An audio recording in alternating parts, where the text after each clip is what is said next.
Hello, this is Margaret Fetty at the University of Sewing, and I have Rachel Burke with me, and I've been telling you guys about her and her gorgeous work. And hey guys, check out this amazing pillow. So Rachel designed this, and you will get to learn how to make this pillow. So Rachel, how long have you been quilting? Well, quilting I've actually have not been doing for very long at all. I started quilting during the pandemic. But you were accomplished seamstress by the time you Yeah, had done that, because you've been sewing since you were a little girl, right? I started sewing when I was 7 years old. I started out doing cross stitch. I made my own prom dress. I used to make purses. I've made garments.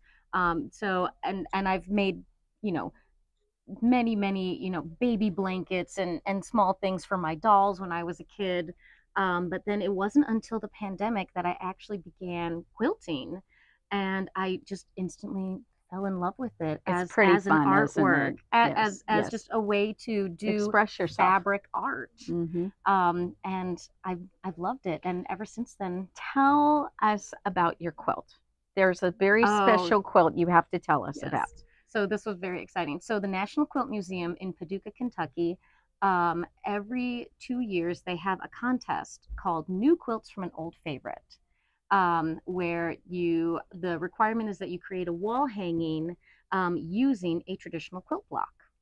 And I designed a quilt that the name of it is Come You Spirits, which is based off of Lady Macbeth's speech from the play Macbeth by William Shakespeare.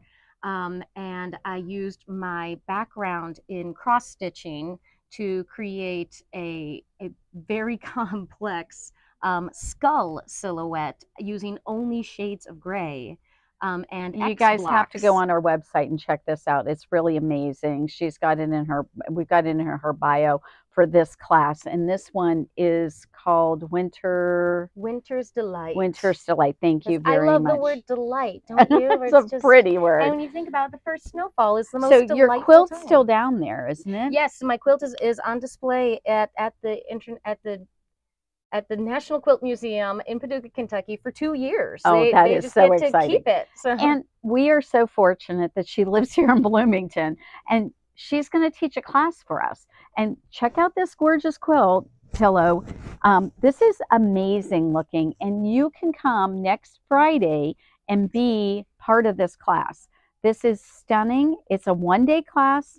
You're going to learn how to piece the top. You're on your own for the quilting, guys. We can talk about how you finish it, but you're on your own for that. But really, you just need a walking foot to do the quilting, so it's yeah. pretty simple. So we're going to do this class on November 11th from 10 until 4, and I hope that we will see you, and we can't wait to have so excited. Rachel's going to be here as a regular teacher. I'm hoping that she'll do something for us for maybe every other month. I think that sounds great. Okay. All right. So maybe every other month we'll have her come in. But you got to get your toes in the water. Take this one and have a gorgeous, gorgeous, by the way, the fabric kit and the pattern are included in the price of the class. Yes. So the only thing that you're going to have to do is bring your sewing machine, your general sewing supplies, and you will need a nice isosceles or an equilateral triangle to do this class. Yes. So if you notice, it's made up with triangles. Some of it looks like diamonds, but it's actually triangles that do. And she's got some great tips and tricks for you. And this girl's a winner she has her quilt down at Paducah, Kentucky. Come on, guys. Let's show her a wonderful University of Sewing welcome. Come and take our class. We've already got 2 people signed up, so we got to get going here. So, all right, we're expecting to hear from you. And Rachel, thanks for coming in and doing this video. We so appreciate it. I'm seriously so thrilled to be doing this. And thank you so much, University of Sewing, for having me. All right, we'll see you next Friday.